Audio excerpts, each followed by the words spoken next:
Hello বন্ধুরা, আশা করি সকলে ভালো আছেন।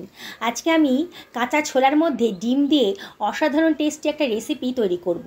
আপনারা তো ছোলার অনেক ধরনের রেসিপি খেয়েছেন, আজকে আমার মতন করে এইভাবে বানিয়ে খান। সত্যি বলছি, অসাধারণ লাগবে। আমি এখানে হাফ বাটি মতো ছোলা গরম জলে 3 থেকে 4 ঘন্টা ভিজিয়ে রেখেছিলাম। দেখুন, এখন জলটা ঝরিয়ে নিয়েছি, ছোলাটা কিন্তু একেবারে নরম হয়ে গেছে। আপনারা যদি মনে করেন সকালবেলা বানাবেন, তাহলে রাত্রি ভিজিয়ে রাখতে পারেন। দুখানা কাঁচা ডিম নিয়ে নিয়েছি আর ছোলাটাকে জল ঝরিয়ে একটা পাত্রের ভেতর রেখে দিলাম। এবার আমি ডিমটা ফাটিয়ে ছোলার মধ্যে দিয়ে দিচ্ছি। বন্ধুরা, রেসিপিটা বানানো কিন্তু একেবারেই সোজা, আর এর টেস্ট কিন্তু একেবারে অসাধারণ। একবার যদি বানিয়ে খান না, সারা জীবন ধরে এর স্বাদ আপনারা ভুলতে পারবেন না। আমি ডিম দুটোকে ফাটিয়ে দিয়ে দিয়েছি ছোলার ভেতর। এবার একটা কাঁটা চামচ দিয়ে ডিমটাকে ভালো করে মিশিয়ে নিচ্ছি ছোলার সাথে।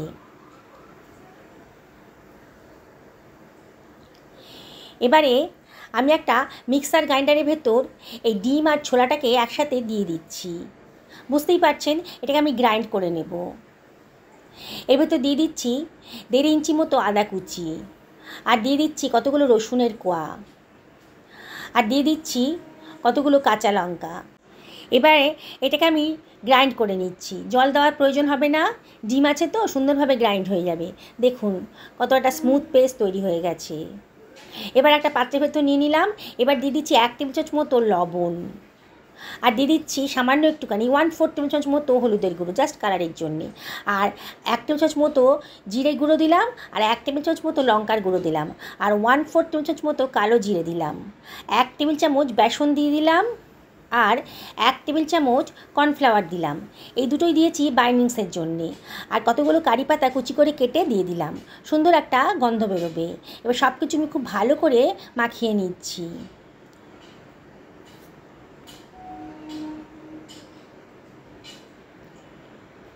খুব সুন্দর করে মাখানো হয়ে গেছে। যখন এটাকে ঢাকা দিয়ে সরিয়ে রাখলাম, একটা মিক্সার গ্রাইন্ডারের ভেতর দুখানা পেঁয়াজ কুচি দিয়ে দিলাম, আর দিয়ে দিলাম ইঞ্চি 1.5 আদা কুচি, আর দিয়ে দিচ্ছি কতগুলো রসুনের কোয়া। এর মধ্যে দিয়ে দিলাম লবণ, এই 1 টেবিল চামচ মতো লবণের ভেতর দিয়ে দিলাম, দিয়ে এটাকে গ্রাইন্ড করে নিয়েছি। তেল গরম হয়ে গেছে, সর্ষের তেলেই রান্নাটা করব। ছোলার ব্যাটার থেকে গোল গোল করে নিয়ে খানিকটা আমি গরম তেলের ভেতর দিয়ে দিচ্ছি, বড়ার আকারে ভেজে নিচ্ছি। একসঙ্গে সব ভাজতে পারবো না, ব্যাচে ব্যাচে ভাজতে হবে। দেখুন, আমি এখন গ্যাসের ফ্লেমটা মিডিয়াম টু লোতে রেখেছি। এবার একটা চামচ দিয়ে ওপর থেকে একটু তেল ছিটিয়ে ছিটিয়ে দিচ্ছি, তাহলে খুব সুন্দর করে ভাজা হয়ে যাবে বড়াগুলো। এবার উল্টে পাল্টে বড়াগুলোকে আমি সুন্দর করে ভেজে নেব। মিডিয়াম টু হাই করে দিয়েছি, তারপরে প্রথমে মিডিয়াম টু লোতে রেখেছিলাম, তবে মিডিয়াম টু হাই করে দিয়েছি। এমন করে ভাজবেন যাতে পুরো ভেতরটাও ভাজা হয়ে যায়। হাই ফ্লেমে ভাজবেন না, তাহলে বাইরেটা পুড়ে যাবে, মানে ভাজা হয়ে যাবে আর কি, ভেতরটা কাঁচা কাঁচা থাকবে, খেতে ভালো লাগবে না। দেখুন সুন্দর একটা কালার চলে এসছে। এবার আমি তেল থেকে ঝরিয়ে অন্য একটা পাত্রের ভেতর তুলে নিচ্ছি। বাকি ছোলার ব্যাটারটা থেকেও আমি বাকি বড়াগুলো একইভাবে ভেজে নেব। বন্ধুরা, রেসিপিটা যদি ভালো লাগে তাহলে লাইক শেয়ার কমেন্ট করতে কিন্তু ভুলবেন না। আপনাদের লাইক আর কমেন্ট পেলে আমার ভিডিও করার উৎসাহটা কিন্তু অনেক গুণ বেড়ে যায়। নতুন বন্ধুদেরকে রিকোয়েস্ট করবো আমার চ্যানেলটা সাবস্ক্রাইব করার জন্যে, আর যারা ফেসবুক থেকে দেখছেন তাদেরকে রিকোয়েস্ট করবো আমার পেজটা ফলো করার জন্যে। বাকি ছোলার বড়াগুলোও আমি একইভাবে তুলে রাখলাম। এবার ওই তেলেই দিয়ে দিলাম কেটে রাখা দুখানা আলু। এবার আলুগুলো ডুমো করে কেটে রেখেছিলাম, সামান্য একটু হলুদের গুঁড়ো দিয়ে দিলাম, আর দিয়ে দিচ্ছি সামান্য একটু লবণ, দিয়ে আলুগুলোকে একটু ভাজা ভাজা মতো করে নেব। এবারে ঢাকা দিয়ে দিলাম, একেবারে লো ফ্লেমে মিনিট 5 রান্না করে নিয়েছি। দেখুন 5 মিনিট বাদে আলুগুলো কিন্তু সুন্দর একটা কালার চলে এসছে, আর বোঝাই যাচ্ছে বেশ সুন্দর করে ভাজা হয়ে গেছে। এবার এটাকে তেল থেকে তুলে রাখলাম। ওই তেলে দিয়ে দিলাম গোটা গরম মশলা আর হাফ টেবিল চামচ মতো গোটা জিরে।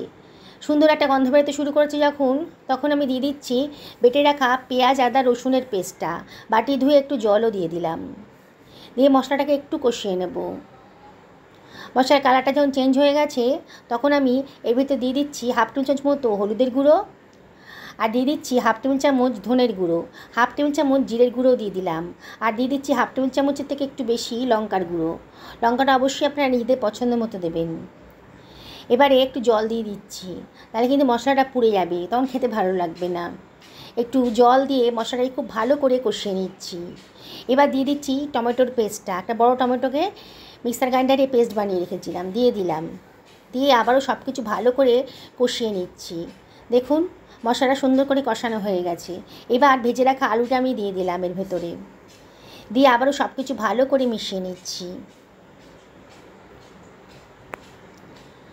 এবারে এর ভেতরে আমি দিয়ে দিচ্ছি সামান্য একটু জল। জলটা দিয়ে কষাতে হবে, এখানে একবারে শুকনো শুকনো হয়ে গেছে, তাহলে পোড়া ধরে যাবে, তখন খেতে ভালো লাগবে না। দিয়ে আবারও সুন্দর করে আমি কষিয়ে নিচ্ছি। মিনিটখানেক কষানো হয়ে গেছে যখন, তখন আমি ঢাকা দিয়ে আরও 5 মিনিট মিডিয়াম টু লো ফ্লেমে রান্না করে নেব। 5 মিনিট বাদে দেখুন, দেখেই মনে হচ্ছে আলুগুলো কিন্তু সেদ্ধ হয়ে গেছে। ভাজা ছিল, আবার এতক্ষণ রান্না করেছি ঢাকা চাপা দিয়ে, আলুগুলো একেবারে সেদ্ধ হয়ে গেছে। এবার আমি এর ভেতর দিয়ে দেব গরম জল। জলের পরিমাণটা একটু বেশি দেবেন, ছোলার কোপ্তাগুলো এর ভেতর দিলে অনেকটাই জল টেনে নেবে, তাই জলের পরিমাণটা একটু বেশি রাখবেন। আবারও ঝোলটাকে আমি ফুটতে দিচ্ছি। যখন সুন্দরভাবে ফুটতে শুরু করেছে দেখুন, এর ভেতর একটু লবণ দিয়ে দিলাম। লবণটা একটু কম লাগছিল, টেস্ট করে দেখেছি। এবার লবণটা দিয়ে আবার সব কিছু ভালো করে মিশিয়ে নিলাম। এবার ছোলার কোপ্তাগুলো আমি এর ভেতর দিয়ে দিচ্ছি। সবগুলো দেবো না, কিছু রেখে দিয়েছি বিকেলের চায়ের সাথে খাওয়া বলে। আপনারাও রেখে দেবেন, এরকম খেতে খুবই ভালো লাগবে। টি টাইম স্ন্যাক্স একবার বানাবেন, একবার টি টাইম স্ন্যাক্স হিসাবে খাবেন, আর বাকিটা গ্রেভি বানিয়ে কারি বানিয়ে খাবেন।